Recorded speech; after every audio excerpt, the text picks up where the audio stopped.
सबको सुनना चाहिए इस कहानी। एक बार एक कवि हुआ करता था। उसकी माली हालत इतनी खराब हुई कि घर में खाने के लाले पड़ गए। इसी कारण उसने महल में जाकर राजा से मदद मांगने का फैसला किया।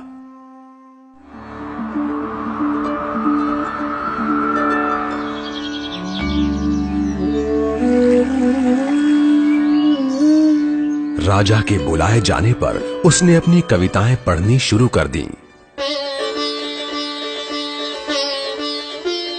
वाह वाह वाह वाह वाह वाह। राजा बहुत प्रसन्न हुआ और उसने कवि से अपना इनाम मांगने के लिए कहा। कवि ने मोहरों से सजे शतरंज की ओर इशारा करते हुए कहा, महाराज, अगर आप पहले खाने में चावल का एक दाना रखें और हर खाने के लिए उसे दुगना करते जाएं, तो मैं समझूंगा मुझे मेरा इनाम मिल गया। बस इतना ही? राजा ने पूछा। सिर्फ चावल का एक दाना और सोना नहीं? जी हाँ महाराज। तो फिर ऐसा ही हो। दरबारियों ने चावल के दाने रखने शुरू कर दिए। पहले खाने में 1, दूसरे में 2, तीसरे में 4, चौथे में 8। इस तरह वो रखते गए। जब 10वें खाने में चावल रखने की बारी आई तो उन्हें चावल के 512 दाने रखने पड़े।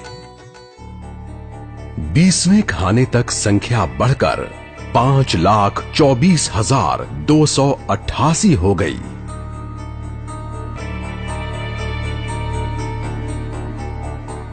आधे हिस्से तक आते आते 32वें खाने में चावल के दानों की गिनती 214,74,83,648 हो गई। जल्द ही गिनती अरबों खरबों में बढ़ गई। आखिरकार अभागे राजा को अपना पूरा राजपाट उस चतुर कवि के हाथों सौंपना पड़ा। और इसकी शुरुआत चावल के सिर्फ एक दाने से हुई थी।